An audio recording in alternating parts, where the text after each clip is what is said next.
72ኛው የቦረና ገዳ ባሊ ስልጣን ርክክብ ስነ ስርዓት ተካሂዷል። በዚህ ወቅት አባ ገዳ ጉዮ ቦሩ ጉዮ 72ኛው አባ ገዳ ሆነው ተሰይመዋል። ባለፉት 8 ዓመታት ስርዓቱን የመሩት አባ ገዳ ኩራ ጃርሶ ስልጣናቸውን ለተከታያቸው በሰላም አስረክበዋል። ተከታዩ አባ ገዳ ጉዮ ቦሩ ጉዮ 72ኛው አባ ገዳ በመሆን ለቀጣይ 8 ዓመታት ስልጣናቸውን በሰላም ተረክበዋል። ይህ ትናንት የተከናወነው የገዳ ስርዓት ኢትዮጵያዊ ዲሞክራሲ ለመገንባት የብልጽግና ፓርቲ የያዘውን ውጥን የሚያሳካ ነው። የኦሮሞ ገዳ ስርዓት የዲሞክራሲ ባህል ከጥንት ጀምሮ የሚተገብርበት ነው። ኢትዮጵያ ካሏት ሀገር በቀል ሀብቶች አንዱም ነው። የብልጽግና ፓርቲ ኢትዮጵያዊ ዲሞክራሲ ለመገንባት ለሀገር በቀል እሴቶችና ባህሎች ቅድሚያ ሰጥቶ እየሰራ ይገኛል። ኢትዮጵያ የምንፈልገውን ዲሞክራሲ ለመገንባት የሚያስችል በርካታ እሴቶችና ባህሎች ያሏት ሀገር ነች።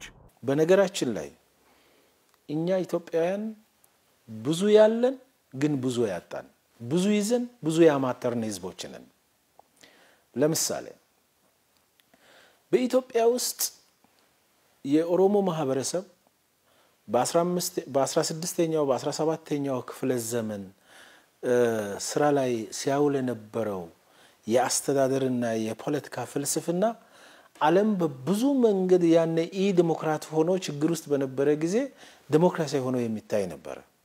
ለምሳሌ ያኔ አሁን በዲሞክራሲ ልምምዳቸው በለጸጉ የሚባሉ ምዕራባውያን ፈረንሳይን፣ እንግሊዝን ዋናኛ ዲሞክራሲ አባት ነን የሚሉ ሀገሮችን ብትወስድ የኦሮሞ ማህበረሰብ የገዳ ስርዓትን በሚጠቀምበት ጊዜ እነሱ የዲሞክራሲ ባህልን እየተለማመዱ ነበሩ ማለት አይቻልም።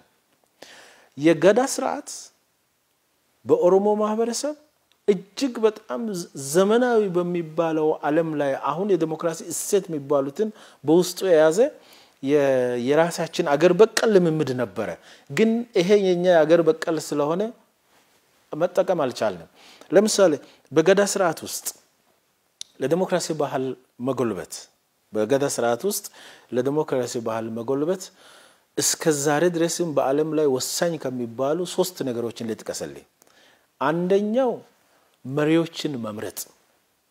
የኦሮሞ ማህበረሰብ መሪዎችን መምረጥ ይችላል ያን በገዳ ስርዓቱ። ሁለተኛ የስልጣን ክፍፍልና የስልጣን ጊዜ ገደብ። ስለዚህ በገዳ ስርዓት ማን መች ወደ ስልጣን እንደሚመጣ ይታወቃል። ማን መች ከስልጣን እንደምነሳ ይታወቃል። በስልጣን ላይ በስልጣን ቆይታ ወቅት ምን ስራዎችን እንደሚሰራ የስልጣኑ ክፍፍልም ይታወቅ ነበር። አሁን እኛ ሀገር ውስጥ ባለፉት ብዙ አመታት ችግር ውስጥ የከተተን ወደ ስልጣን ለመምጣትም በጠመንጃ ኃይል ነው ብሎ ይታመናል።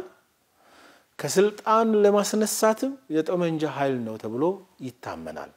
ስለዚህ ይሄ የገዳ ስርዓት ውስጥ ያለውን የልምምድ ሰዎች ወደ ስልጣን ለመምጣት የሚመረጡበትን ልምምድ፣ የስልጣን ክፍፍል የሚደረግበትን ልምምድ፣ የስልጣን ጊዜ ገደብን በተመለከተና ሰው በስልጣን ላይ ያለው ዘመን ጨርሶ በሰላማዊ መንገድ የሚነሳበትን ልምምድ አሁን ካለው ሁኔታ ጋር ከዘመናዊው ዓለም ጋር በሚጣጣም መልኩ የኢትዮጵያ የፖለቲካ ባህል የኢትዮጵያ ብናደርግ ኖሮ ዲሞክራሲ ምንኛ የተሳካ ይሆን ነበር። ይሄን ማድረግ ሳንችል ነው የቆየነው። ይሄ አንዱ ችግራችን ነው ብሎ ብልጽግና ስለሚያምን እኛ ኢትዮጵያውያን የሚንገነባው የፖለቲካ ባህላችን እኛ ኢትዮጵያውያን የምናደርገው የፖለቲካ ስርዓታችን የዲሞክራሲ መሰረቱ ኢትዮጵያዊ ባህልና ኢትዮጵያዊ እሴቶች ላይ መቆም አለበት ብሎ ያምናል። የገዳ ስርዓት አንዱ ኤግዛምፕል አንስቻለሁ። ሌላው የግጭት አፈታት ስርዓታችን በየማህበረሰቡ በየአካባቢው በሰሜን፣ በደቡብ፣ በምስራቅ፣ በምዕራብ ያሉ ኢትዮጵያውያን ግጭትን የሚፈቱበትና ሰላምን የሚያጸኑበት እሴቶቻቸው ለዲሞክራሲ ባህል ግንባታ እጅግ በጣም ወሳኝ ነበር። ሌላው የመከባበርና የመቻቻል ባህላችን ኢትዮጵያ ውስጥ ታላቅ ይከበራል፣ አባቶች ይከበራሉ። ሐሳብ ስትናገር በመከባበር ነው። ስለዚህ ዲሞክራሲ ማለት መስተዳደብ አይደለም። በመከባበር በመቻቻል በወንድማማችነት ሐሳብን ማዕከል አድርገ መነጋገር ነው ዲሞክራሲ ማለት እነዚህ ባህሎችን ተግባራዊ አለማድረጋችን ጎርቶናል ስለዚህ እኛ ኢትዮጵያውያን ብዙ ይያለን ግን ብዙ ያማተር ብዙ ይያለን ግን ብዙ ያጣን አገርና ህዝብ ነን ለዚህ አንዱ መድኃኒት ብልጽግና ምን ብሎ ያምናል የኢትዮጵያ ዲሞክራሲ የኢትዮጵያ ባህሎችና የኢትዮጵያ እሴቶችን ማዕከል ያደረገ መሆን አለበት